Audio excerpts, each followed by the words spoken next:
Brighton को देख के फुटबॉल का एक इंटरेस्टिंग क्वेश्चन सामने आता है कि एक क्लब कितनी बार रिबिल्ड कर सकता है जब तक एक पॉइंट पर चीजें बिगड़नी शुरू ना हो जाए।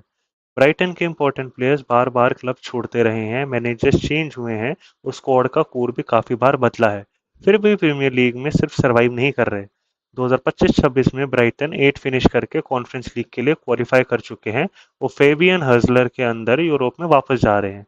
नॉर्मली जब किसी सक्सेसफुल टीम से बार बार इंपॉर्टेंट प्लेयर्स निकलते हैं तो एक पॉइंट पर उसका असर रिजल्ट्स पे दिखने लगता है, लेकिन ब्राइटन के साथ बार बार ऐसा लगता है कि प्लेयर्स बदल रहे हैं, मैनेजर्स बदल रहे हैं, लेकिन क्लब का सिस्टम फिर भी चल रहा है। तो असली सवाल ये है कि ब्राइटन बार बार रिबिल्ड करके भी इतने स्टेबल कैसे रहते हैं और क्या वो ये काम हर बार करते रह सकते हैं।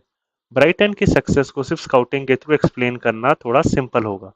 ऑब्वियसली रिक्रूटमेंट उनकी सबसे बड़ी स्ट्रेंथ्स में से एक है। ब्राइटन का नाम ही यंग टैलेंट आइडेंटिफाई करने के साथ जुड़ चुका है, लेकिन अगर सिर्फ टैलेंटेड प्लेयर्स ढूंढना इनफ होता तो प्रीमियर लीग के हर रिच क्लब के पास ब्राइटन जैसा मॉडल होता। ब्राइटन का सबसे बड़ा एडवांटेज शायद ये है कि वो किसी प्लेयर को बस एक इंडिविजुअल साइनिंग की तरह नहीं देखते।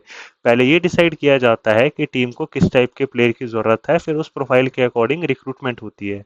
इसलिए जब कोई इंपॉर्टेंट प्लेयर क्लब छोड़ता है, ब्राइटन को सडनली मार्केट में जाकर एग्जैक्टली सेम प्लेयर ढूंढने की जरूरत नहीं पड़ती। उन्हें ये क्लियर होता है कि टीम में कौन सी क्वालिटी रिप्लेस करनी है, और कई बार रिप्लेसमेंट तब आइडेंटिफाई हो चुका होता है जब एग्जिस्टिंग प्लेयर अभी क्लब में ही होता है।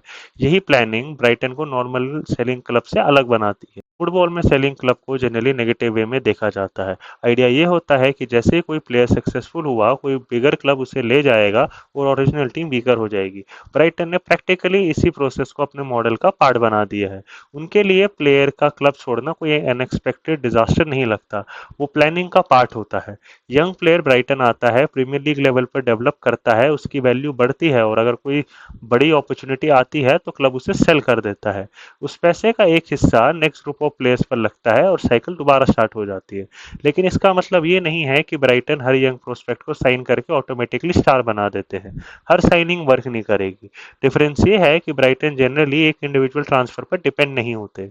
अगर 5 यंग प्लेयर साइन किए जाते हैं, जरूरी नहीं कि पांचों टॉप लेवल स्टार्स बने।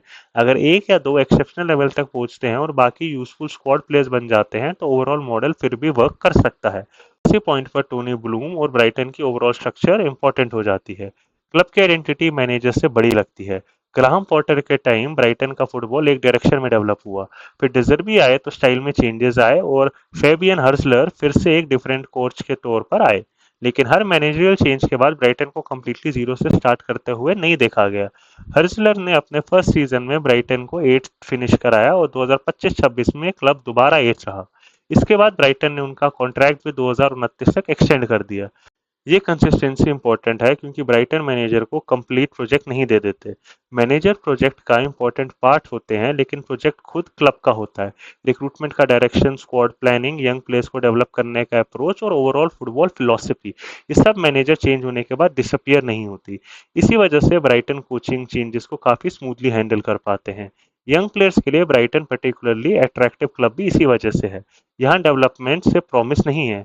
अगर प्लेयर रेडी है तो एज की वजह से उनका पाथ ब्लॉक नहीं होता। जैक हिंचलवुड इसका सिंपल एग्जांपल है।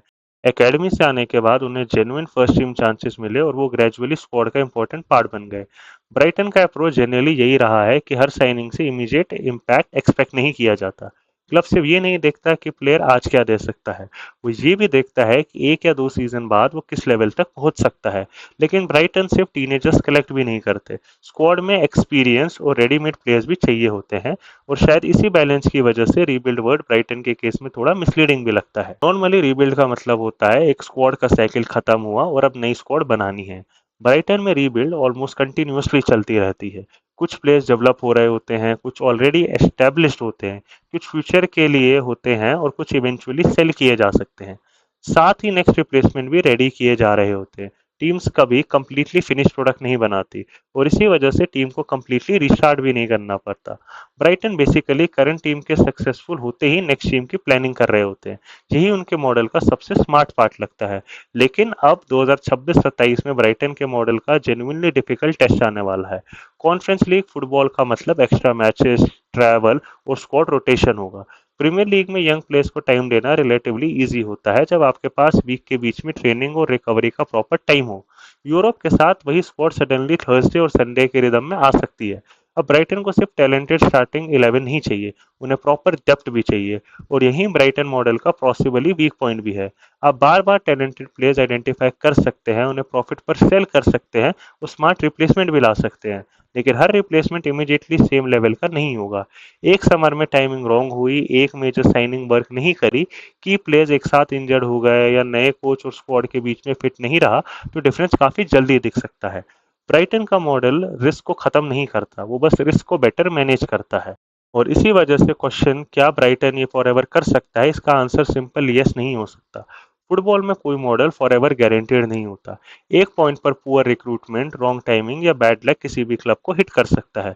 लेकिन ब्राइटन को सक्सेसफुल बनाने वाली चीज ये नहीं है कि उन्होंने कोई परफेक्ट फॉर्मूला ढूंढ लिए। उनकी सबसे बड़ी स्ट्रेंथ ये है कि वो चेंज को इमरजेंसी की तरह ट्रीट नहीं करते। प्लेयर लीव करेगा, रिप्लेसमेंट की प्लानिंग पहले से होनी चाहिए। यंग प्लेयर रेडी नहीं है, उसे टाइम दो।